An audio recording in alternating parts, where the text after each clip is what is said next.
Good day to you. I'm here for my appointment.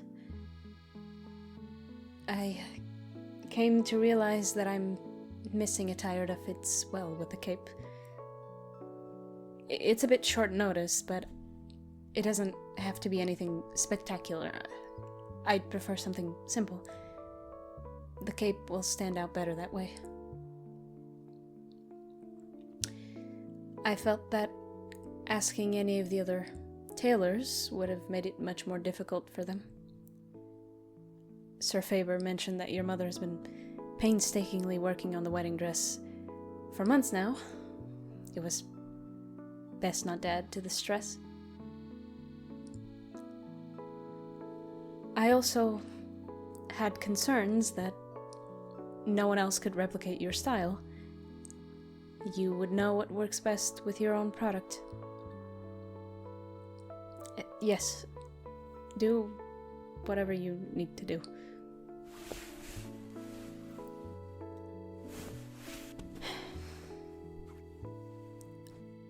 Oh, yes, I have been well. And yourself? I see. I apologize if my actions have set you back in any way.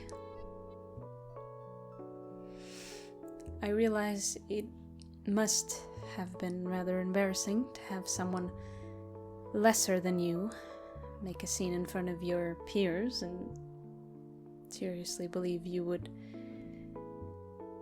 accept my proposal.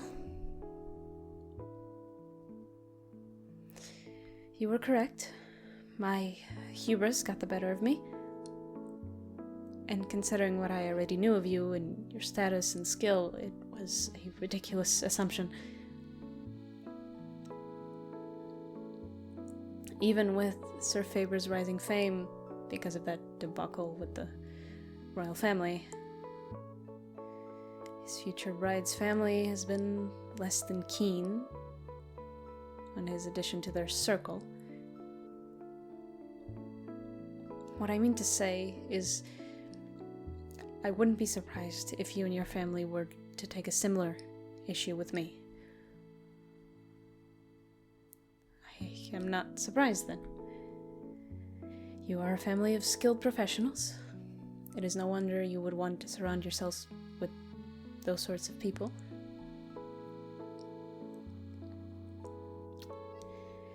That isn't what you said about me before, but emotions might have been running high back then.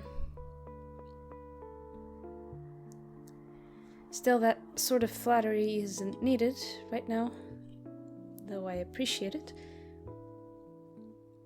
But I shouldn't keep reminding you of that. I came for your work, and I wouldn't want to hold up any other appointments you have scheduled.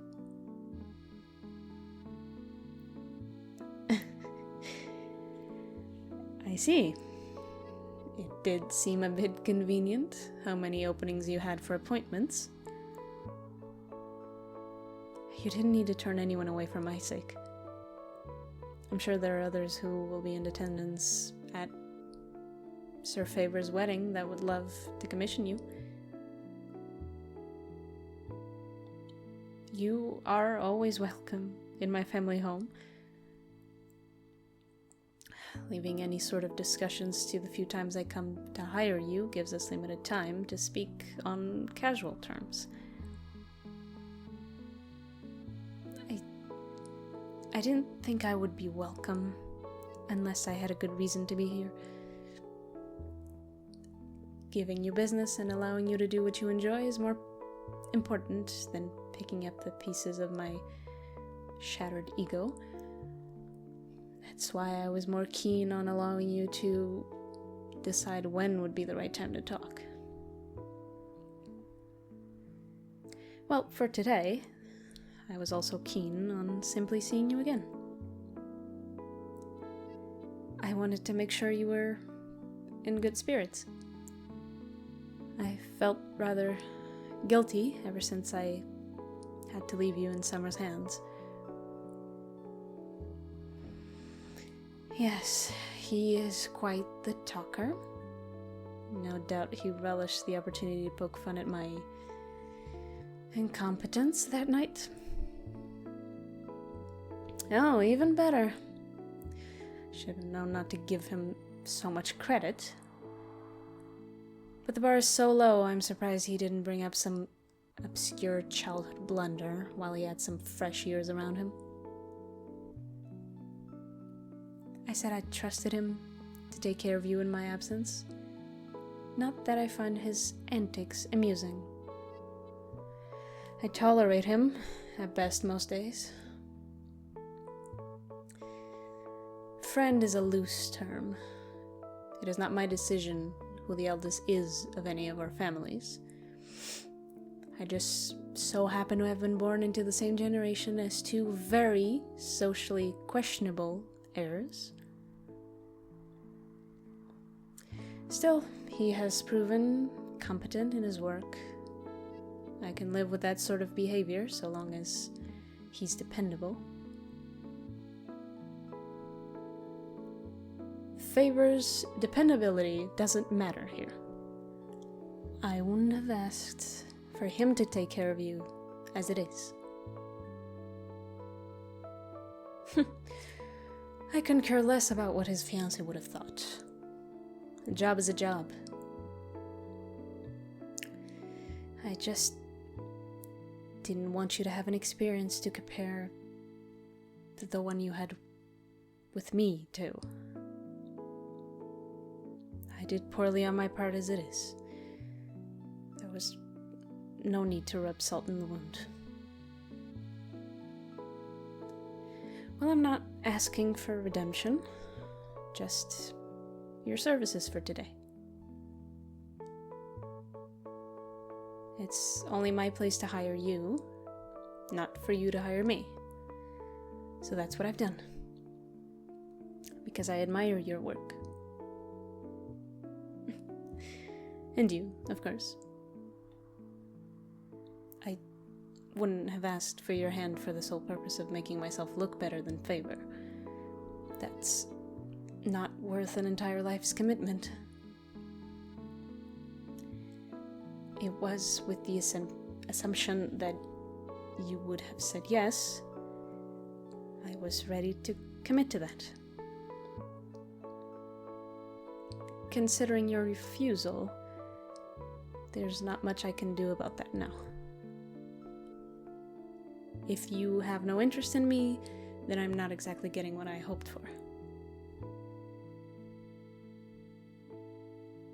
Would you prefer if I said it's good enough to see you now?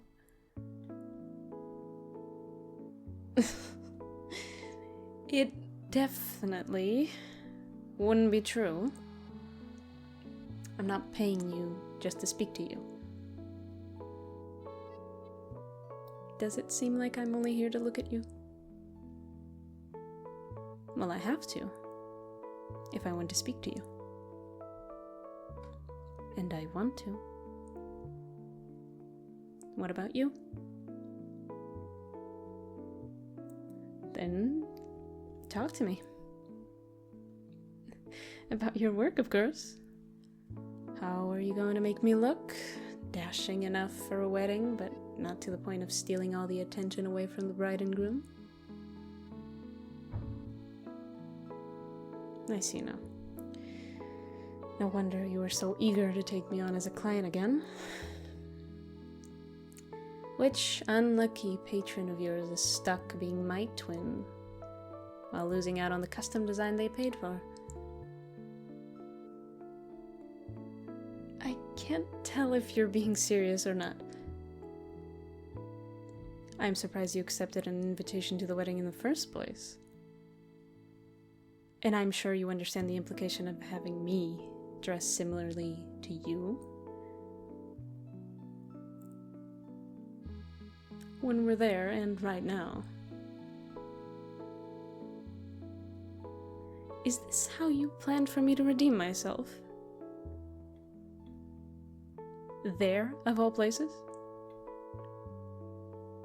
Would you care for me to scare off the undesirables again? Then what, exactly? You don't have to flatter me like that.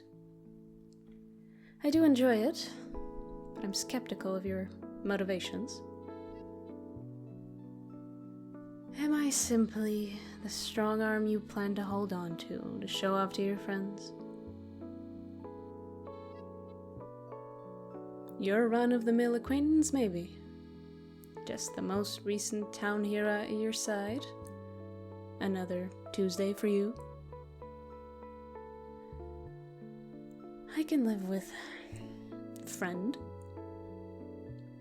One who escorts you, but that is what a good friend would do, yes? Then, it would be an honor.